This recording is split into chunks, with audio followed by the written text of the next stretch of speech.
Good morning, Laurie. How are you? I'm great. Good morning to you.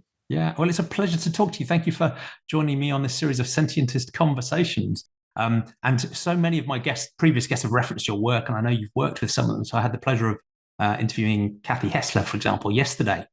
You did? Yeah, so I haven't released it yet. Yes. It's in the pipeline, but it was brilliant to talk to her, and I know you Yes. work with her quite a lot. So there's so many different Yes. connections from my previous guests to your work. So it's great to have a chance to add you to the roster. Well, thank you very much. Yeah, it's great to be here. So we've just discussed this briefly before because I think you've joined our Sentientism Facebook group as well. So we've chatted a little bit before. Yeah. But this is a series of conversations around what I think of as the two deepest and most important philosophical questions: what's real and what matters. So if you like, the questions of epistemology and ethics. And I have a clear agenda here, which I can disclose because I'm trying to popularize and develop this really simplistic, pluralistic worldview.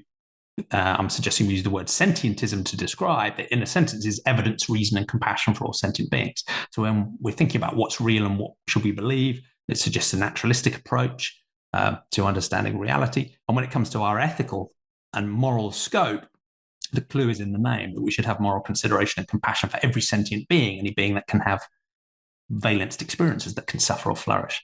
But I'm talking in this series to people who both agree and disagree with various aspects of that worldview. So it'll be Yeah, fascinating to understand your own philosophical journey and where you've got to now. But before we get on to sure. those crazily big questions, how would you best introduce yourself and your work? Well, I am currently the president of the Whale Sanctuary Project, and I can tell you a little bit more about that later. But we are creating a sanctuary for beluga whales and orcas in Nova Scotia.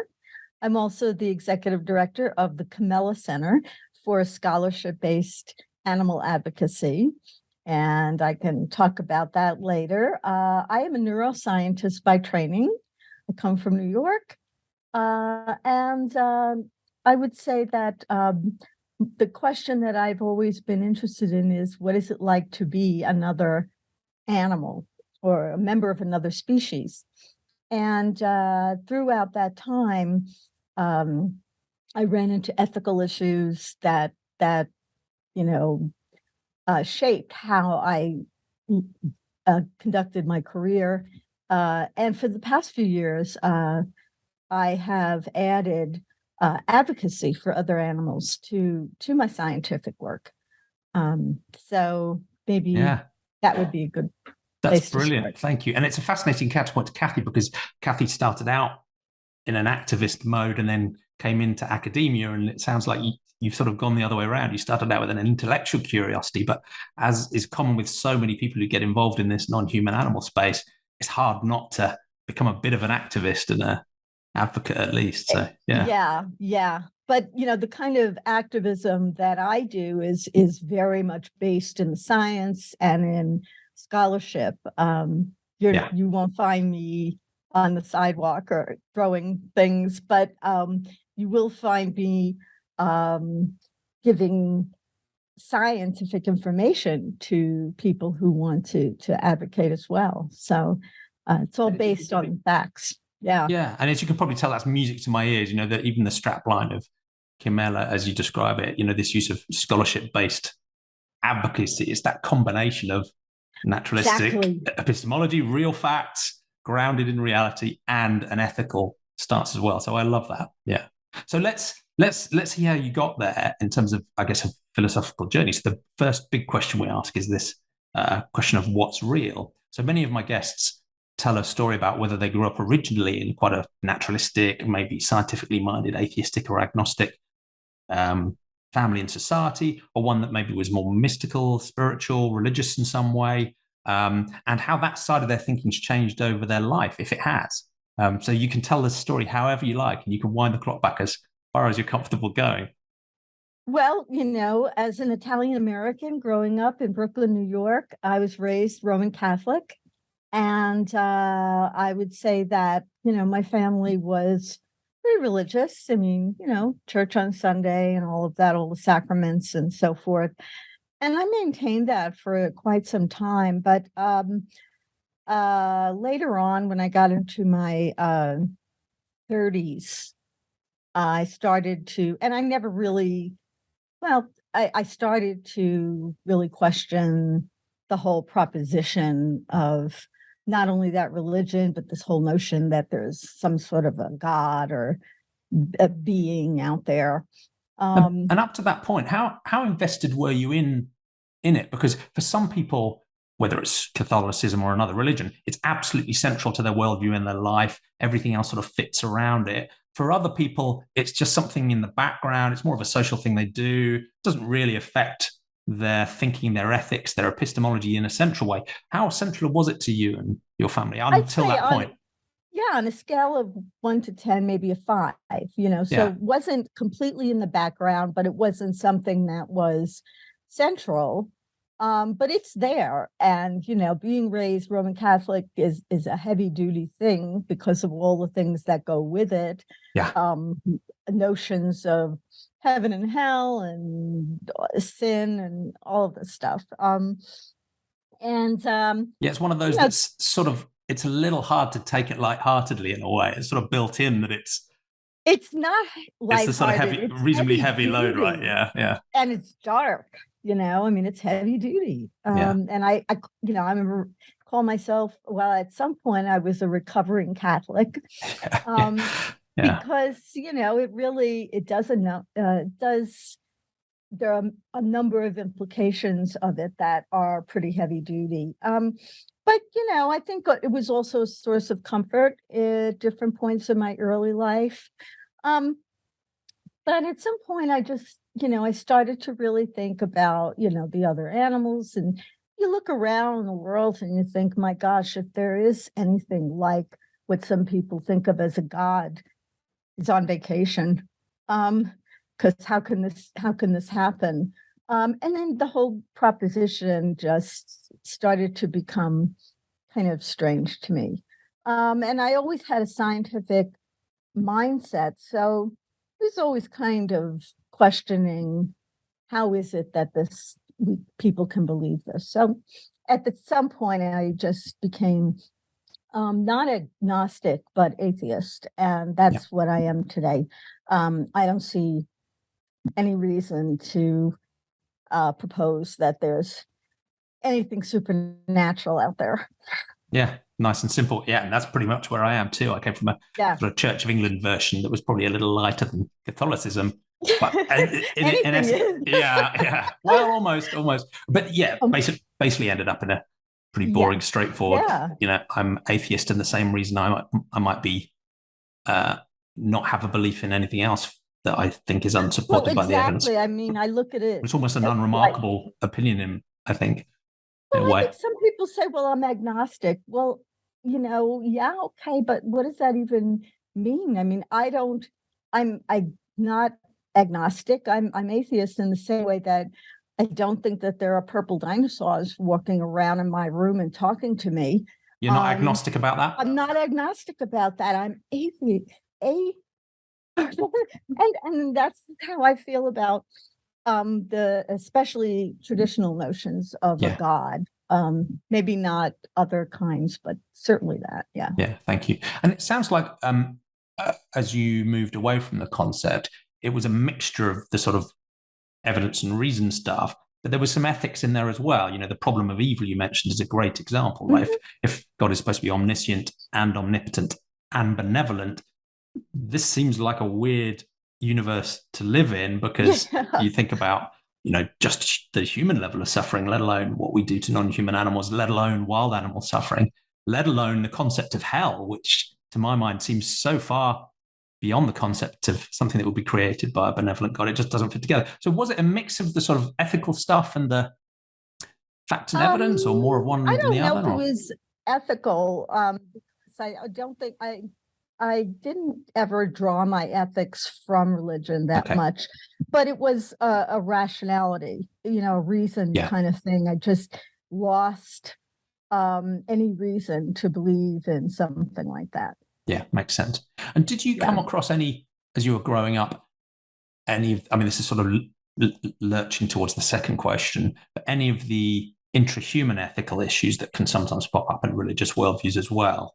whether it's sexism, homophobia, anti-Semitism, Oh, those types of things. Did any of that sort of stuff bubble up as issues for oh, Catholicism? sure. Because, the one of the things that's a big issue in Roman Catholicism is the issue of ethics, but from a very weird point of view. It's not just how you treat other people, but, you know, sexuality, things like, did you have sex before you got married? Weird stuff that really doesn't have anything to do with morality and ethics, but it's just sort of cultural. Yeah. And, you know, I don't know, it just seemed like it ventured into a lot of different areas where ethics was not really the issue. Yeah, thank you. And did you find that a difficult process, either intellectually or emotionally or socially? Did it feel like you were giving something up or sacrificing something or losing a foundation? Or were there social challenges that came along with that, if you're comfortable describing that process? Or was it just I, something pretty easy to move on from? I think it was something pretty easy to move on from. Yeah. Sure, you can understand if you come from that tradition, how people see comfort in something like that. I mean, we're animals living on the planet. We have a finite life. Um, and we're trying to make sense of it, and we're trying and we're afraid to die, and what is going to happen to us after that. So I get it. I get that psychologically there is a need, but um I think I don't think it's filled Yeah. by notions of traditional religion or God or anything supernatural like that. Yeah, makes sense. Just doesn't do it. I think you've already answered my next question, because often in this section, when we're talking about naturalism or supernaturalism or epistemology, religion and God loom large, just because socially it's probably the canonical example of that question, Yeah. right? Do you believe or not? But it's absolutely not the only one, right? If you have a naturalistic worldview, I think ideally you'd apply it in every domain of life as well. But there are many people who've moved away from a religious worldview who, one, want to maybe reject some of the ethical stuff or the baggage, that what they see as human baggage, rules written by powerful men hundreds or thousands of years ago that just no longer fit. So there are things they want to cut out of that, but they want to keep some elements of it, some sense of transcendence, some sense of maybe a non-specifically religious God or spirituality. And then even many people who've become atheist still believe things in a quite faith-based way in many other domains as well. Just being an atheist doesn't mean you're going to have a naturalistic worldview more broadly.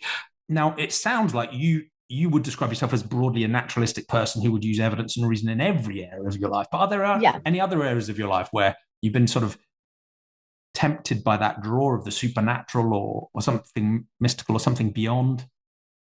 Well, when I was a teenager, I used to dabble in a lot of pseudosciences and things like that. But when you're a teenager, you don't have you're looking for interesting things in the world, and Yeah. you don't have your full critical thinking skills. And I quickly Some people never get them.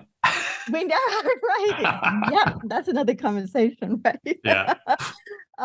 But for a very long time now, as an adult, I began to realize that, whatever we get out of this world, it has to be something that is actually here, is real. And I don't take any pleasure or comfort from anything that I can't see as real in the world. So I don't have any views about things that are supernatural, because to me that's just in the same category as traditional religion.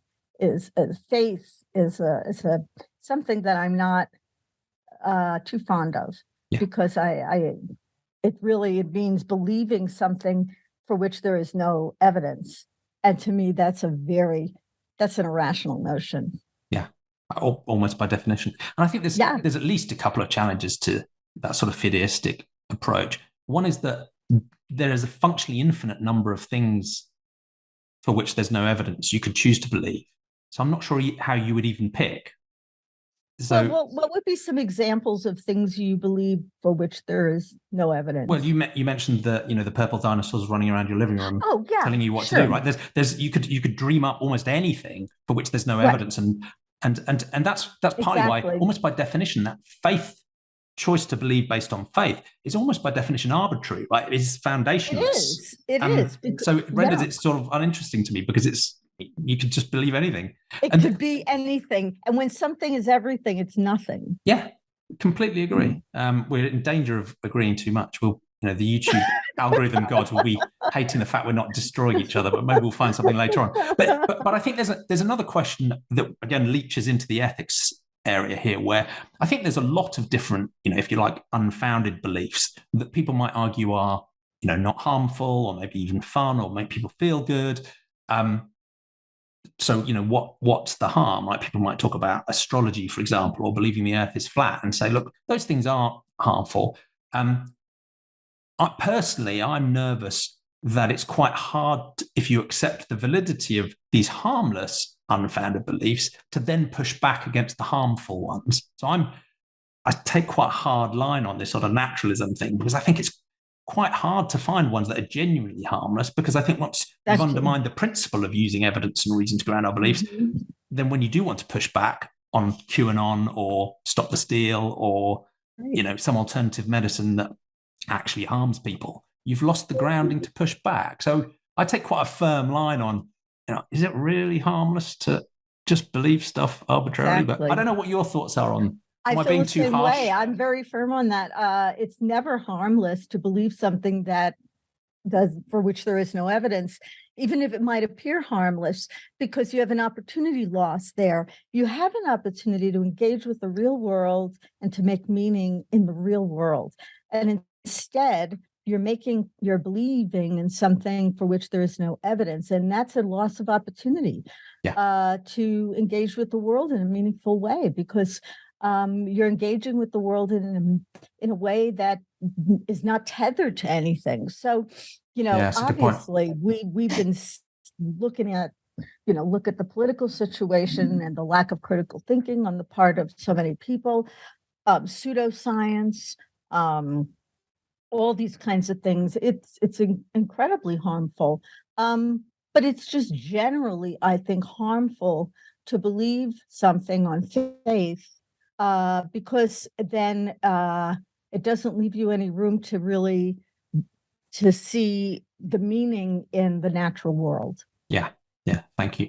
And it doesn't mean we can't enjoy fiction, but we know it's fiction, right? We're not kidding ourselves, right? It's not that you can't. I mean, there's many things that are said in the context of different religions that are really beautiful and lovely, ethically, poetically, etc. But that doesn't mean you have to take wholesale the whole supernatural component of it. Yeah, I agree. Thank you. Yeah. Well, that's brilliant. So we've put to bed what's real. That's answered that. Right. What's real is what's actually real. Yeah, we just need the other 7.9 billion people to agree with us, and I think we can put that to bed now. And I would just say one thing. I mean, we don't know what we don't know, right? So there's things out there that we can't even imagine that are real. And that's different than believing in something for which there is no evidence. It's just the humbleness of knowing that with our brain, we have a certain limit in terms of what we are going to be able to understand about the universe. Yeah. And that's a beautiful point to close off this section, because I think someone could listen to us talking for the last 20 minutes and come away with the impression that actually we're being quite dogmatic. We're so confident that, reality is this way and we've understood it correctly. But I think that point is perfect, in that humility is the absolute essence of a scientific and a naturalistic worldview, right? We're never too confident in what we believe because the evidence might change. Absolutely. And we know our reasoning is flawed, and we're just evolved apes trying to work stuff out. There's no guarantee we're perfect. So I think that's deeply important. That humility is absolutely central. But that humility doesn't mean we're so open-minded we'll go back to arbitrarily believing things that aren't founded, right? We should be open-minded, but wait for the evidence and totally open-minded, but rigorous and critical in one's thinking. And also not be not necessarily I mean, it's, I mean, a lot of people are religious and I respect that. Yeah. What I don't respect is when people, and I'll just say this one more thing about this whole what is real thing is when people impose their beliefs on others in a way that can really affect their lives. Like people out there hawking pseudoscientific medical treatments, things like that. Those things are actually harmful. Yeah. And that makes me angry when I see that kind of thing. Yeah. Probably hear Luna in the background. She's angry about it too. So Wow. another sentient being in the background. She sometimes chips in. She's got something to say. I think she does. Yeah, yeah. Well, thank you. Let's move on to this second equally important question. We'll be able to answer this one for the rest of the world too.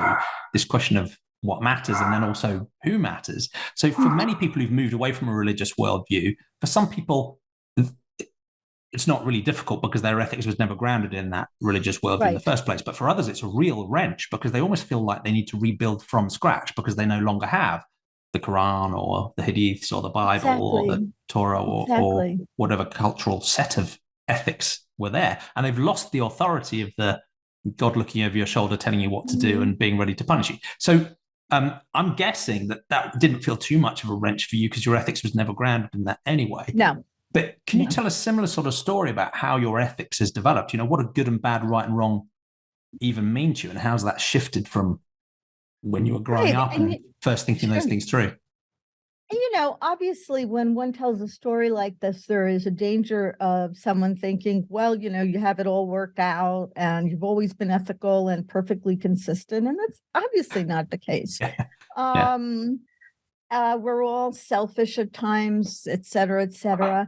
But it's always been about, I think the golden rule.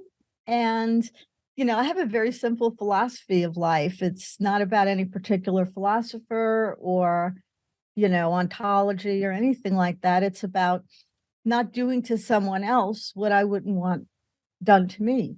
And that is extended not just to other human beings, but to other beings, members of other species. If I wouldn't want it done to me, then perhaps I shouldn't be doing it to others. And that pretty much covers, a lot of the way I take an ethical stance towards life and towards others. Yeah. And that seems pretty, some people are almost embarrassed if their answer to this question is that simple. But I think it is almost that simple, right? Whether you have a golden rule or a sort of platinum rule, which is about, wanting for others what they want for themselves rather than necessarily, wanting what I want, right? But whatever it is, there's some core there about choosing to value the lives and the experiences of the other in the way they do, or at least aspiring to do that. That almost definitionally, that seems to be what morality is about for me. It would seem to me, I just put myself into the perspective of, that spider over there, for instance. And I think, would I want to be squashed? Would I want my life to end just because somebody doesn't want me in their house? If I'm a pig, would I want to be confined so that somebody can eat me for breakfast as bacon, and on and on and on? So, I think, when you look at things that way, the questions are always answered, no, I would not want to be treated that way. And I think it's a matter of people are different in terms of how far they extend that, and I also think that people can know things intellectually, but it's overridden by emotions as well as just pure, taste. So I think a lot of people intellectually, they know what happens to animals in confined factory farms. They do. But you put a steak in front of them and all of a sudden that goes out the window. And that's that's just being human. Yeah. That's something we all grapple with. It is. And social norms too, of course, have a powerful grip on us. Yeah. However much we like to think we're rational beings, those things drive us. So and there are some people would say, well, look, you've got this wrong, right? You're almost defining this in a self-serving way, because there are other forms of morality, like a purely relativistic morality, or maybe a nihilistic morality, or some versions of egoism that would say, ultimately we only care about ourselves, or morals are just things that a group arbitrarily defines amongst themselves. There is no right and wrong, or a nihilistic version that says nothing matters.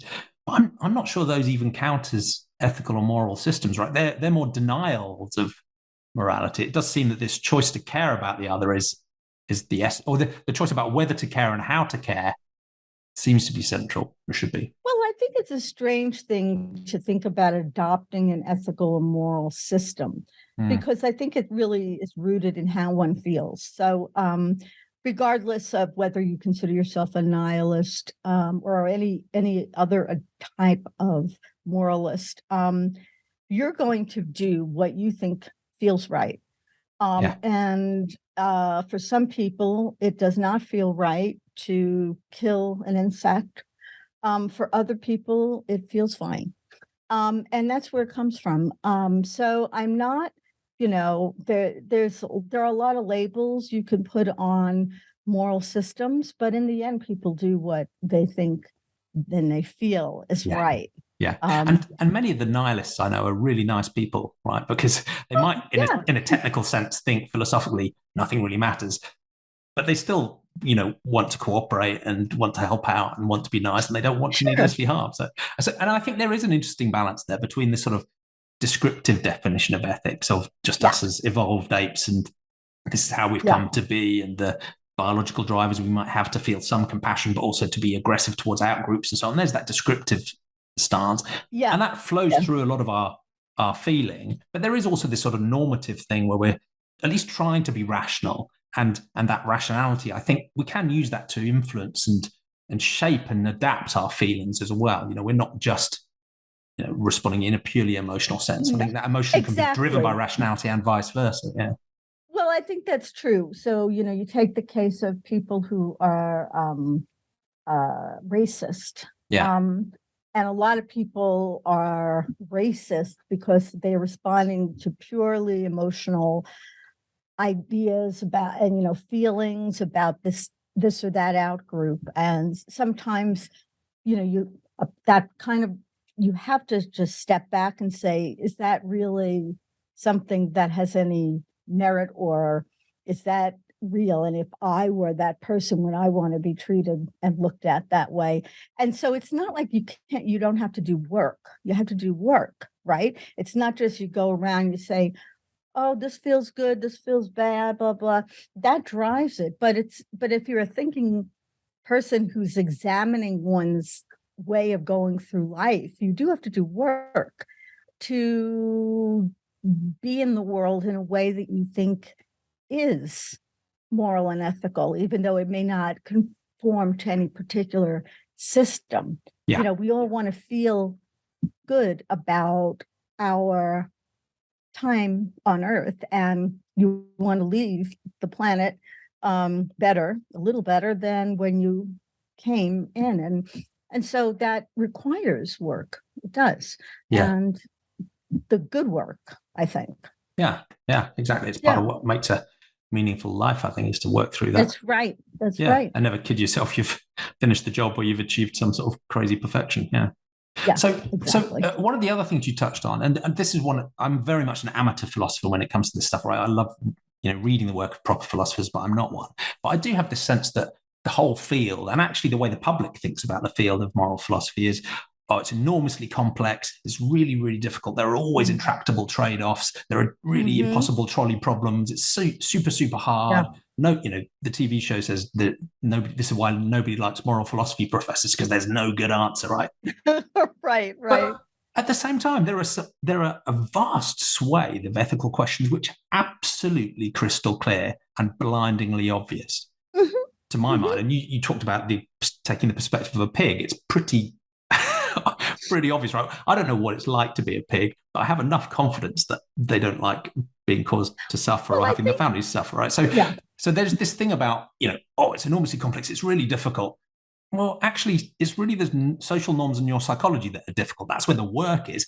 The technical answer is pretty clear when you take that golden rule or that platinum rule stance. But that's not a I question really. agree. But I think going back to what you said, we don't know what it's like to be a pig. I think we kind of do. And species have a lot of commonalities, and a pig is a different variation on a theme. yeah, Just as a human is, just as a giraffe is, a chimpanzee, but we're all on the same theme, I and so totally we agree. do, Yeah, we get, and this idea that, well, I can't really know how a pig would feel in a concentrated animal feeding operation, or a rat in a laboratory being vivisected, or a whale in a concrete tank swimming in circles. Yeah, I kind of do, yeah. because we pretty much have the same neurology, the same brain systems, and they all do the same thing across species. So we can take that I can't know just too far, I think. Yeah. And it's convenient to do that, right? It's like, Oh, well, yeah. I have no idea what a pig would feel. Yeah, you do. Yeah. It's a You know, core human skill. I mean, the amount of our intellectual capacity that is dedicated to coming up with convenient excuses for ourselves, exactly. it's probably Yeah, our most impressive trait in a depressing sense. exactly. We But can justify anything we and do as we and know. and that's the second part of this ethical question about who matters, and it's clear, where you're going with that. Because I think most people around the world would have been with us on this ethical question when you talked about the golden rule, caring for Yes. others. But they would fall away when we start talking about applying that in practice for non-human animals, non-human Yes. sentience. So, what Yeah. was your journey there? How early did you start thinking seriously about non-human animals and their moral salience? And again, was that a challenging journey or a quick and easy one? Or It wasn't a quick and easy one, because I grew up in a family where I had a lot of relatives who were butchers, and we ate meat, meat with meat. I had family, Italian family, yeah, meatballs and all kinds of things. another core part of the identity and culture and how people do things. Culture, meat. And my uncles who were butchers and my grandfather who were butchers, they weren't evil people. They were people I loved. Um, but I always had a sensitivity towards other animals. Then when I went to college, I did do some invasive work with rats at NYU. And then I went on to Rockefeller University and I did some more. And it bothered me. It did. It wasn't like I went home. I mean, I was getting headaches, and when I came time to and I knew the justifications I was doing. So I knew, and I'm in a sense glad I had that experience, because I know what you need to do if you're a thinking sensitive person, what you need to do mentally, gymnastically, to get to the point where you can kill a rat. And you can do those mental loop-de-loops. But then I decided, going to graduate school, I did not want to continue that work, and never have. And then gradually I began to realize that not only did I not want to continue vivisection, I didn't want to continue working with animals who were kept caged.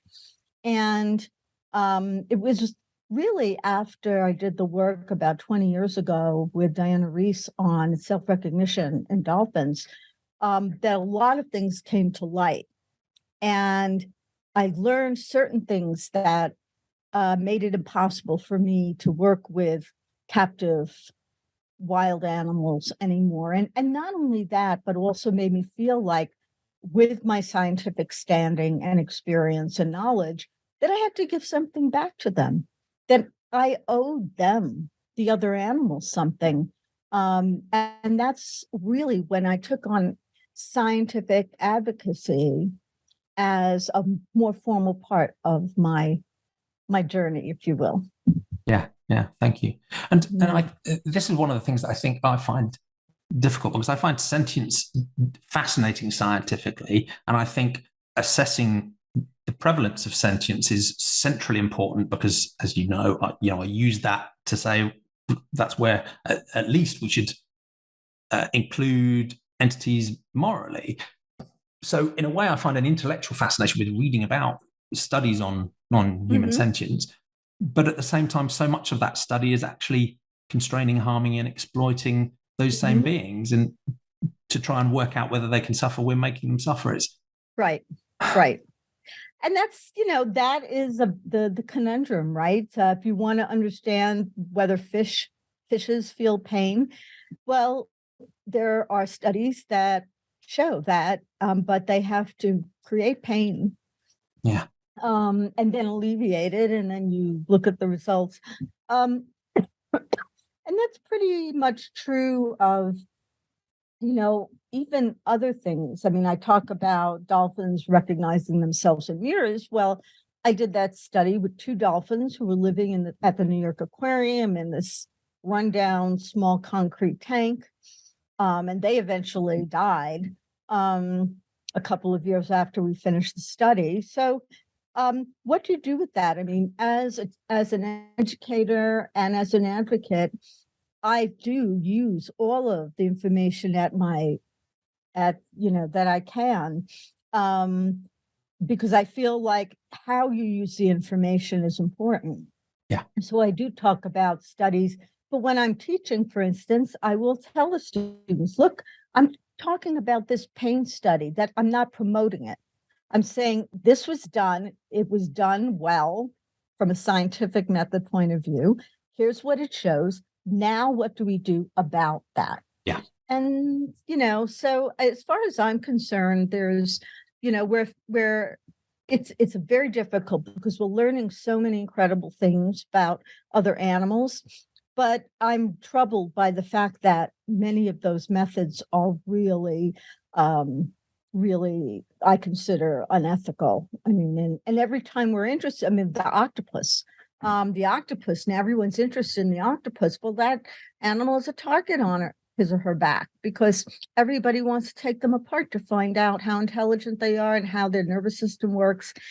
And I just think it's enough. I mean, I would prefer that if we're going to study other animals, we confine our questions to those we can address in a way that does not harm them.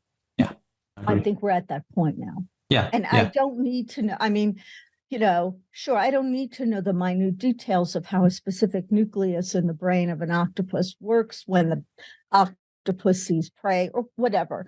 I don't think those questions are as important as the fact that we need to have a new ethic about how we relate to other animals. Yeah. And that's why I gave up working with animals in captivity, because it's not that I didn't want to know the answer to a number of questions. I continue with the mirror self-recognition work. I couldn't. I just couldn't. So yeah, it's tough, isn't it? And it's not as if we have an overriding need to exploit these animals, and therefore we better find out if they're sentient. We just don't need to be doing these things in the first place. So, I'm with you. We know enough. Now, the other blocker, and the classic one, is the question of food and products and consumption. Yes. So, and I've had the privilege of speaking to many people who work in the animal studies space. Frans de Waal is one example, and others, and some of them I think have gone on the same journey I've gone, and I think you've gone on too, which is this sort of ethical switch to recognize they are someone, not something, and then you run that through your life. But I'm still surprised at how many people there are in the animal studies world, in sciences, but even in some forms of ethical thinking, that still have that blocker when it comes to food. So I had quite a difficult conversation with Frans de Waal in a way, because he's done amazing work on helping us understand non-human animals as potential moral agents, the chimp fairness experiments and all sorts of other things, right? This recognition of their rich social and emotional and inner lives. And you can feel him making the ethical switch too, because there are certain, types of experiments he doesn't do anymore, and there are certain types of animals he doesn't eat anymore. But he still eats some non-human animals he knows are sentient. And it was really interesting to talk to someone with a brain like that, or the depth of insight that is orders of magnitude beyond mine, who still seems to be struggling to work this through. So again, I should ask a simpler question. what's the process been like for you in thinking about, I guess, food and products and the sort of practical personal implications of this Well, I shift? How was certainly that? I understand it, and it's not like, I mean, I was born into a meat eating family, Mm, and I didn't become fully non-meat eating until, a few years ago. I sort of did it gradually, first beef. I mean, it's weird. I went, I am someone who criticizes the scala natura view of yeah. life, the latter. But yet, when it comes to the journey towards veganism, I used it to do that. So, I mean, it's just what it is. I mean, I stopped eating beef and pork, and then I stopped eating chicken and poultry. And then I was at the dinner table with my young nieces one day, many, many years ago, and I ordered a fish. And my niece said to me, Aunt Lori, if you love animals so much, why are you eating the fish? Out of the mouths of babes, right? Yeah. Kids are the And best I philosophers said, sometimes. yeah, exactly. And I said, and I didn't have an answer for it. And that was the last time I ever ate fish, because I didn't have an answer for it, because there was no answer. The fact is, I just felt like eating fish. Yeah. And I think people like the taste of meat and other kinds of foods like that and struggle with that. And it's important, not to demonize people. But eventually, I think you get to the point where the idea of eating another being is really repulsive. Yeah. But there are many people, I mean, meat eating is going up globally, and we can't forget that. So that's a tough one. And people, we have millions of years of evolution working to make us want to eat certain things. Yeah. And you can't expect people to be entirely perfect, and you just try your best to do what you can. And I would like everybody to, I'd like to, all of these concentrated, I mean, I would like no animals to be eaten, period. Yeah. We're far from that. And we're going to try to do whatever we can. Yeah. And we'll come back to that. And when we're thinking about how to make a perfect sentientist future in the final question too. So do you think of sentience as a useful concept when you're thinking about setting a moral boundary, or do you think of animals or some other way of thinking about, who gets to be included in our scope? Yeah. What do you think is the right way to, if not set a boundary, at least set a minimum level of inclusion? Well, I mean, I think part of it is, I mean, sentience is a very important concept because it does refer to the fact that if you are a feeling being, then you can be harmed. And then ethical issues come into view. Yeah. But of course, I mean, a lot of people will say, well, we don't have enough evidence for sentience in insects or invertebrates, et cetera, et cetera. And I think as a neuroscientist coming from that point of view, I take the point that, if you have a nervous system, if you have a central nervous system, particularly, that you're sentient, because that is what brains do. And it's very difficult to construct an idea that, a brain evolved without sentience, because that really is, if you look at brain evolution, brains evolved to allow an organism to feel both the exterior and interior environment and respond appropriately. Yeah. Go And so towards right good off stuff, the go away bat, from bad stuff. yeah, exactly. And that doesn't mean necessarily that a single-celled organism is sentient, even though they do those things. But I think once you've got a brain, even though we don't have all of the evidence, let's give them the benefit of the doubt. And it makes perfect sense for me to see other living beings as sentient, especially, I mean, multicellular animals. Yeah, for sure. Yeah. Thank you. And I agree. I mean, that in a way, that's partly almost tautologically why I think it is central to ethics, because the way we described morality before is this choice to, the golden rule, the choice to care about others in the same Yes. way they might care about themselves. And if an entity can care about itself, it is because it's sentient, right? Because it's experiencing Well, things and it doesn't like exactly. suffering and it does like flourishing. And that's sort of almost tautologically how we said it. It's Thomas Nagel's great piece, What Is It Like to Be a Bat? Yeah. And he comes to the conclusion that while we may never know exactly what it's like to be a bat, because if we did, then we would be a bat and we wouldn't be a human trying to understand what it's like to be a bat. At the same time, it is like something. Yeah. So that alone is enough to shape ethics.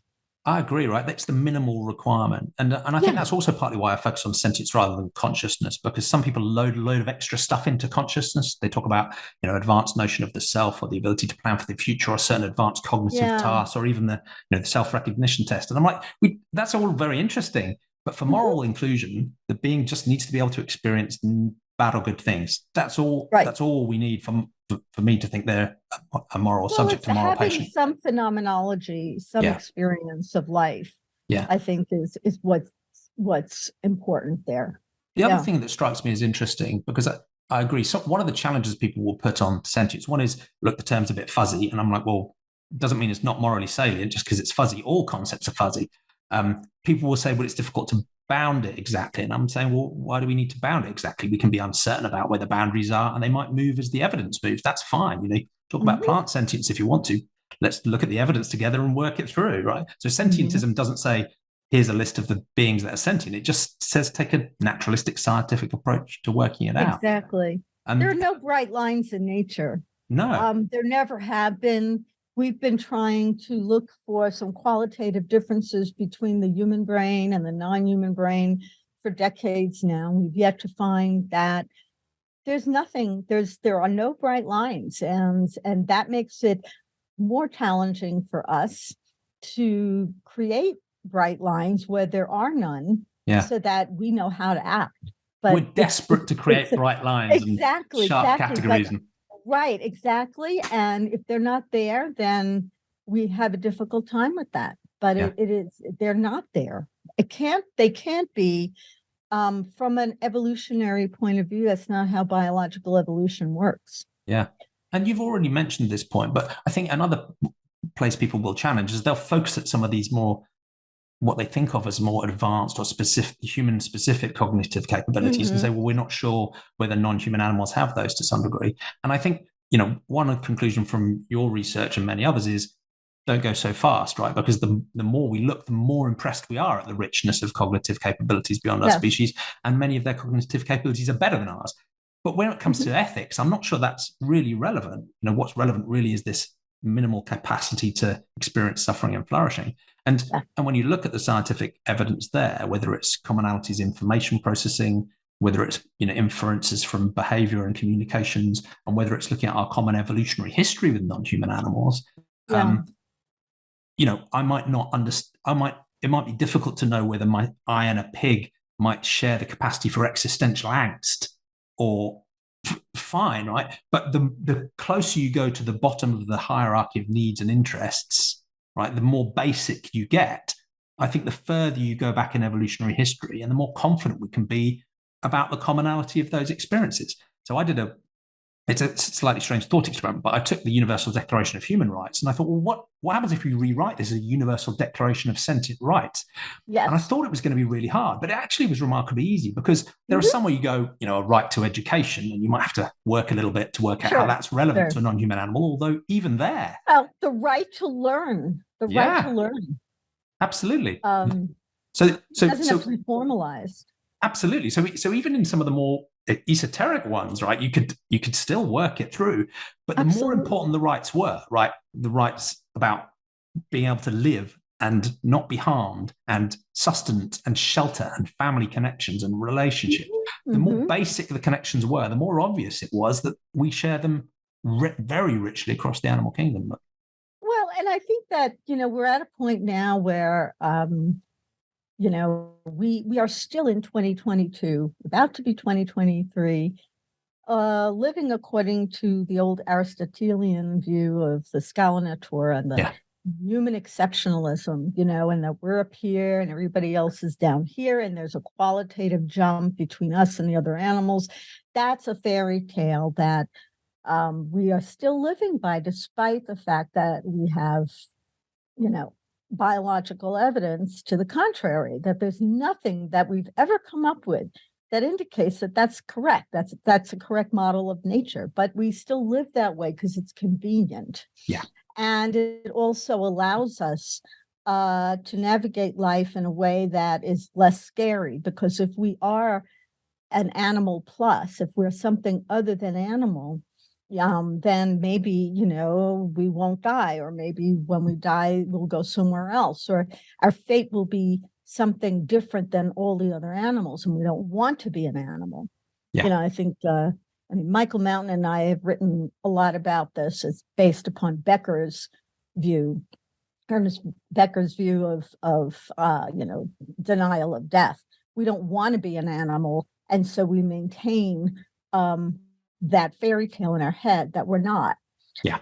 But the fact is that we're fully animals. We're great apes, period. Yeah.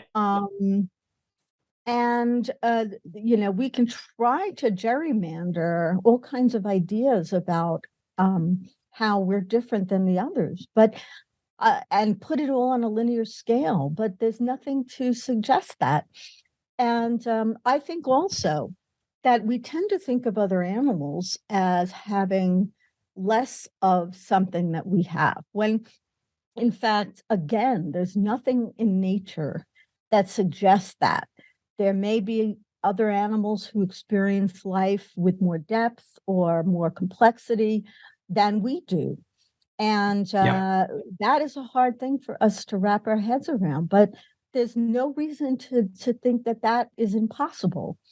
Now there's, I completely agree. Now there's one more question I want to ask you about sentience, which again, sentientism is neutral on, right? Which is the philosophy of mind. What actually is sentience? So I've been lucky to talk to, again, a dazzling variety of people. There are eliminativists who think that consciousness doesn't exist. There are illusionists who think it's an illusion. There are people like me who thinks it's just what it happens to feel like to run this class of evolved information processing. And there are panpsychists who think there is some either material or characteristic separate thing that is actually even more pervasive, and ultimately even electrons and photons might be conscious. As a neuroscientist, I have to ask you, do you have a view on what sentience and consciousness actually are at their core? I don't know what consciousness is. I know it exists because I believe I am conscious. Other people say they are, and I think knowing what I know about brains, other animals are. I'm not a panpsychist proponent. I think that goes too far. I don't think there's really any evidence for that. It's a beautiful lyrical kind of way of looking at nature, the rocks and the streams and in the soil, all of it is conscious. I don't resonate with that. But we are really far from understanding what consciousness is. I mean, there are really a lot of very, very brilliant people who are trying to work it out. And I think we're very far from it. There are computational models, there are all kinds of models, and some of them, you'll read about them and you'll think, okay, there's something about that resonates, so that might be true. But no one's really, it's going to be a tough nut. I mean, I don't even know if we'll ever fully understand it.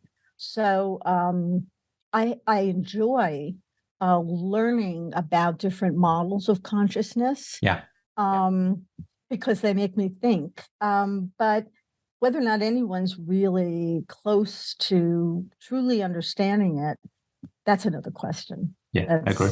I find it fascinating, but I think what I hold on to is I'm not sure it matters that much, because whatever it is, I know I'm experiencing stuff, and I don't like suffering, and I do like flourishing. Yeah. And I'm pretty sure other beings that have certain similarities to me feel the same way, and morality is my choice to care about that. So, whatever the philosophy of mind turns out to be, if we ever work it out, I'm not sure it necessarily shifts the ethical thinking that much. I'm pretty sure I'm of the opinion that it's probably not computational. And I know there are a lot of computational models out there about consciousness, and I'm not sure you can get there from here. Simply because I just don't think it is computational. I don't think that you can get there. It's something else. I don't know what that something else is, and I'm not posing that there's anything supernatural or that there's some, ineffable material or something like that. Not sure it's computational though. Okay, but whatever it is, it matters. Yeah. Sure, it matters. Yeah. Brilliant. Thank you. So we've answered what's real, we've answered what matters, and I'm sorry for running over a bit. We can continue. If you're okay to go for a little bit longer, because I've just got one more really easy question to ask. Oh, yeah. Which is, how can we make a better future? Oh my gosh, the toughest one, right? Yeah. Exactly. And so some people here like to talk about a sort of utopian vision or maybe a dystopian vision. It will be fascinating to know about the work you do at Kimmela and the Sanctuary, the role of science in shifting us towards a better world, the role of advocacy in the law. I mean, you can go wherever you like, but big picture, how do you think we can make a better world ideally for all sentient beings, not just us humans? Well, I think one of the things is you have to put it on the ground. In other words, you have to make it a reality. So science is a way of knowing, and it's also a body of knowledge, and it's a method of interrogating the world. But really, in the end, it's about what you do with that information as well. So that's why I think that, science and advocacy are a very powerful tool together. And that's why I created Kimmela, because I wanted to provide support for students who want to be scientists, but also were animal advocates. And they were being told, at Emory University, where I was for 20 years, you can't do that. You can't be an animal advocate and a neuroscientist. You have to work in a lab and do this and that. And that's just not fair. And it's not true. And I've also, there's a theme there, because it's not just about, you practically have to do these tasks that cause harm to qualify in a certain way. Exactly. There's also a sense that you have to be able to emotionally and ethically detach to be effective as a scientist. And I've heard this from vets and doctors as well. There's this sense that you sort of need this sort of ability to switch on some sort of psychopathic thing. Otherwise you won't be effective, because if you care, you can't really do the job. Sure. You don't want your surgeon breaking down when bursting into tears about to do surgery on you. I understand that, in order to do those things, there has to be a certain control.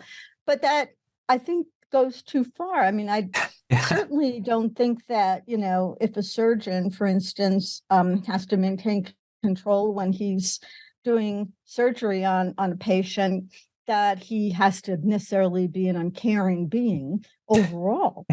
And it's just that there's times when you need to keep it together, right? To do what you need to do. Because you care. Right. But that's a culture that, students are enculturated into this notion that you cannot care about the animals, and you cannot especially be a scientist and have a career, a profession where you're not harming animals. And it's just not the case. I mean, I haven't done any research like that for many, many decades. And I think I've had a good career in neuroscience. Phenomenal range of work. I want to pass that on to other students, to not get out of neuroscience because you don't want to hurt animals, to stay in and say, look, I'm not going to do it the way everyone's been doing it before, because I don't have to. So that's incredibly important, and that's why I started Kimmela, mainly for the students, to give them a pathway. because I saw a lot of kids in my classes who would come to me after class and crying or saying, I don't want to do this, but my professor says that in order to be in the lab, I have to do this. And that's cruel. Yeah. It's cruel to the animals. It's cruel to the students. Yeah. And so I think it's really important. And then the other thing is the two other things that I'm working on are the whale sanctuary project. And to me, that's really important because I started that in 2016. And I did because I started to get sick of hearing myself go from one conference to another, telling people about the evidence for how bad the welfare is for dolphins and whales in marine parks. And it is. And that's a part of it. But then you have to do something about it. Yeah. And so my view was, many of our audience may have seen you on Blackfish and quite a few other films where. Right, exactly. Yeah. And so what do? Well, you try to create a model of something that's an alternative to what you don't think should be. And that's how the sanctuary came about. Also, I've done a lot of work in animal law as an expert witness where I've seen the power of science. I've worked with the Non-Human Rights Project very closely. And that's why Kathy Hessler and I created this Animal Law and Science Project at George Washington University to, again, formalize a way or facilitate a way for animal lawyers, practitioners, scholars to use science to do what they do for the animals. So I look at it as, okay, animal law is just exploding. Yeah. There's a whole generation of young people out there who want to make the world better for other animals. And they are armed with legal education and scholarship. And as a scientist, I want to give them what they need to make the world better for other animals. So again, it's putting it on the ground. It's applied, I like so that I think phrase. that's very important. And it seems, I don't know if you'd agree if there's a parallel between, I guess, the legal field, but the science field as well, and maybe many others, where you go from this mode of, the animal question just being completely ignored to it being recognized as some sort of bizarre niche optional offshoot. Right. Where there's that weird group over there who sort of do this thing. Fringe. Yeah. So then it becoming an unavoidable, integrated core part of the entire discipline. And it's part of the furniture. It's part of the cultural furniture. You want it to go from the outside in. Exactly. Yeah. Exactly. That's fascinating. And that's one of the other things that I find somewhat heartening is that there are so many fields of human endeavor where you can just do that as a thought experiment. So we've done some work on the sentientism.info website, thinking about ideas about sentientist politics, building on the work of people like Donaldson, Kimmela and Alistair Cochrane. Mm-hmm. We can just reimagine politics if we considered all sentient beings. You can think about sentientist economics and what if it wasn't just human value and interactions that mattered in our economics themes? And you can do the same for, as you said, law and science and so many other fields and policy rights, agriculture. Again, you can just sort of run it through. We could almost take all of Wikipedia and find replace human and person and just replace it with sentient, and you sort of quite a lot of the way there. I think that's absolutely right. Is that our job is to continue to move to as it's said, widen that circle of ethical compassion, but also bring it into the center so that it does become an integral part. It's not fringy anymore. It becomes an integral part of whatever we do as a society writ large. And we have a long way to go. And people, we do that quite a lot, right? I mean, the early conceptions of democracy didn't extend to women or or slaves, for example, right? That's right. We just take the same concept. It's a good concept, but your problem is your moral scope's too narrow. Okay, so let's keep the concept, and go broader. Yeah. And it's not, and that's why I like the work of the Non-Human Rights Project, because they are trying to get the legal system, at least the common law, to be consistent with their language about, what a right is, a basic fundamental right to just bodily liberty, for instance. So there are a lot of things that we need to do to just get the law to comply with what it actually says. And it doesn't mean that, there's obviously problems with, all kinds of human forms of, bias and discrimination. But at the very least, as a human, you do have a right or some rights that as a non-human you don't have. And that becomes, so that makes it more problematic for the other animals, because they really, they're far from having any rights the way our species does. Yeah. And personally, I really like that integrated approach because one, it gives non-human animals the benefit of the things we've developed for ourselves. Two, it recognizes that we are animals too. And the reason we care about other humans is because we're sentient beings, not because of our species. But I also feel like it has more intellectual coherence in that sense because we're integrating it. But some people will challenge that and say, look, no, we need a specific, special, different thing for non-human animals that is different. And some, I think, argue that in good faith because they say, well, there are genuine differences and there are differences of needs and so on. And I'd say, well, yeah, that's true, but humans have lots of different needs and interests too, but we can still have a universal baseline set of rights that apply. So, but there are some people, I think, who suggest a different approach for non-human animals because, again, they're looking for some way of keeping humans as special. Sure. And so that can lead you into a mode where, say, well, we'll have human rights for humans, but we'll have some sort of animal welfare declaration for non-human animals that often conveniently means we can continue to farm them. So what's your sense about a sort of distinct or integrated or, can we genuinely think about this as a problem for all sentient beings, or is that naively? Well, no, I think welfare is a way of maintaining the status quo. It's not that it isn't good, but it certainly is not going to move the needle.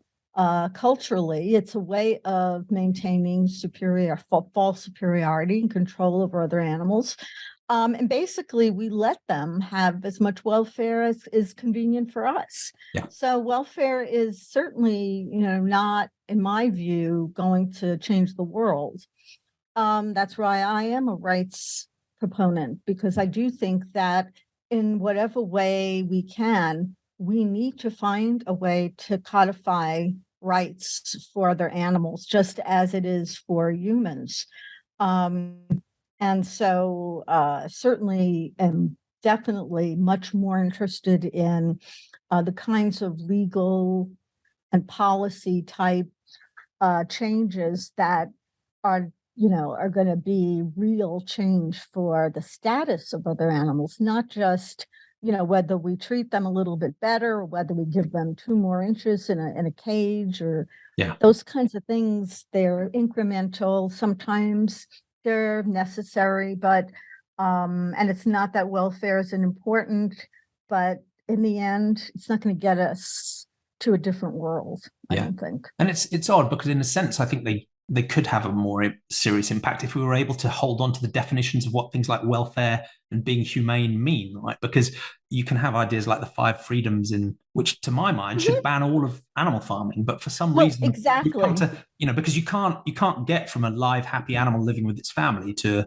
lump of flesh without causing pain, discomfort, stress, trauma. We have things like that, but they're ignored basically because they can be ignored. And that's why I feel like it's really important to have legal protections that are based upon rights, because they don't necessitate that everyone be on board with that.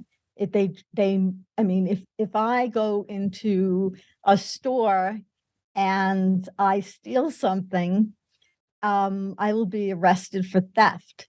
Now, there may be people who think, well, oh, you shouldn't be or whatever.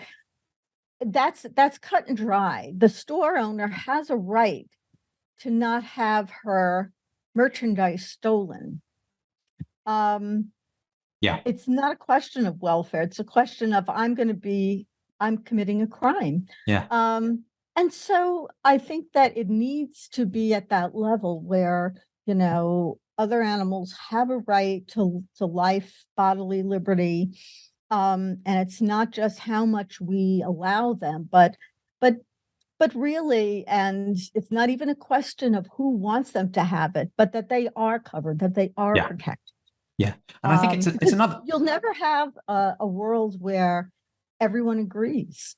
And there will never be a time when everyone thinks that we shouldn't eat chickens or we shouldn't experiment on other animals.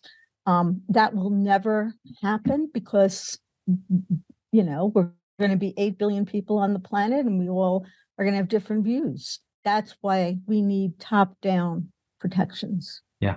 And I guess it's another part of what you said earlier about putting it on the ground, right? It's got to be carried through, not just in concept and theory and policy. It's got to get into law and then into enforcement too, ultimately. And exactly. I've had all sorts of entertaining Twitter conversations as a vegan atheist sentientist on Twitter, as you can imagine. But sometimes people will say to me, look, why are you trying to force us to do X, Y, and Z? Why are you taking away my freedom to choose what I want to eat and consume? And I said, well, at the moment, we're not. But be clear, we will. And it's coming soon, because that's one of the things the law is for. It's to prevent you from needlessly harming and killing others, right? That's what the law is for. So, you need to get ready, because this is exactly where we're going, right? That's what animal cruelty legislation is about. Let's just remove the exemptions. And I'm afraid you're just going to have to get used to it, right? In the same way, if you needlessly want to harm a human, you're going to be constrained. Exactly. We don't get to choose many things. Like I said, I can't walk into some store and pull a dress off the rack and walk out with it. Yeah. And that's my choice. I want to do that, or, freedom. I don't get to choose to go through a red light without there being consequences. I don't get to, there's all kinds of things we don't get to choose. We saw with COVID, for instance, this notion of I don't get to choose as being something that is so dangerous, because people died because there were a lot of people around who said, well, I choose not to vaccinate, or I choose not to wear a mask. Yeah. But if you're living in society, you have to buy into the fact that you are living with other people and other beings, and your behavior has an impact on them. You don't get to choose to harm someone else. Yeah. And ultimately that will apply to non-human animals too. Yeah. That's right. And so, it will take away your choice, and that's just the way it is, and live with it, because we already, as a society, don't have a full range of choices open to us, and that's just fine. We like that, because then we're protected from others. But of course, when it comes to other animals, we feel like if we can do it, we should have the choice to do it. And that's where the morality comes in. Yeah, I agree.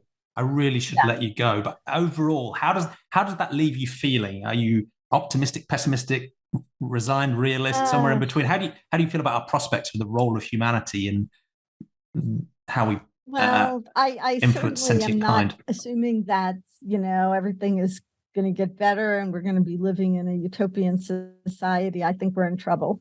Yeah. I think the planet's in trouble. Other animals are in trouble. Whether we get to the point where we can find a way to live sustainably without harming others is a real tough nut. I'm not sure. And I kind of look at it this way. I know that there are a lot of people in the world who want to get there, to want to get to the point where we're living in a way that's sustainable, it's not harmful to other animals or the humans, the earth. And then there are a lot of more people who may not care, or care but don't really know what to do. And the question is, those two parallel tracks, who's going to get there first? And right now, we have to remind ourselves that although it may seem like everyone's becoming vegan, everyone's that's just, a small space, and that writ large in the world globally, things are getting worse and worse and worse. And we just have to be aware of that. And, I think, to me, the new generation coming up is very important, because I think they're very open to new ideas, and it's important for us who are established to pass on, not just information, but an ethic to them, and help them to make things better. Um, but I am not of the mindset that says, things are becoming better and better, and I don't see that. Yeah. And my view is, personally, each of us has to just do what we feel is right, and try to leave the world a little bit better than when you came into it. And in the end, really, you and I and everyone, all we have is really our personal dignity, right? About how we go out. So, I'm not going to see the end of meat eating in my lifetime. And I can only just make a personal choice about how I want to live, so that, when I leave, I'm fairly comfortable with that. And even if our species, a lot of people ask me, is our species going extinct? And I think, we could go extinct, but we have one choice. The choice is not whether we go extinct or not, is how we go out, and whether we go out with dignity, or we go out, as the whatever you want to say we are. Yeah. And that's the choice that we all can make personally and as a species. Yeah. Thank you. And it's a strange situation, because in a sense, as we've talked about, many of the solutions I think are technically and philosophically quite straightforward. We just have to choose to do these things, but that's hiding the problem. And the problem is human psychology and social norms, and all of that other Human stuff. Psychology. We're a very smart species, and we will find a way to do everything but the right thing. Yeah. I don't think that the technology is going to be the answer to the global climate change issue, or the mass extinction issue, because to me, that's just another way of doing something that's convenient. If we would have to actually change our psychology, and I'm not sure that our species is capable of doing that. It's hard.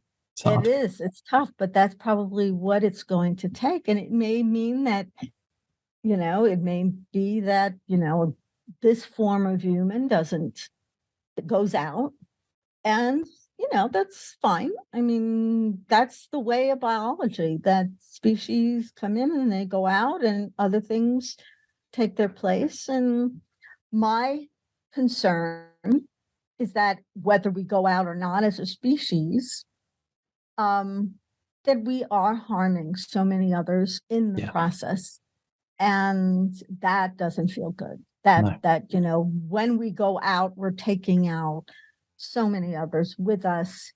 And that's just not right. Yeah. And I think that's one of there are many people who I think, when asked or challenged, will say, yes, of course I care about non-humans. But that's radically different from actually having switched your intuitive moral scope to include all sentient beings. Yeah. And as soon as you do that, however imperfectly, and you look at the human track record and our influence on sentient kind or sentientity, whatever it might be, it's awful. But I guess the hope I have is that we literally could choose to play a radically different role, where at the very least we could be leaving other sentient beings alone, but we might even be able to help and be a positive force in that wider sentient kind. We could just choose to do it.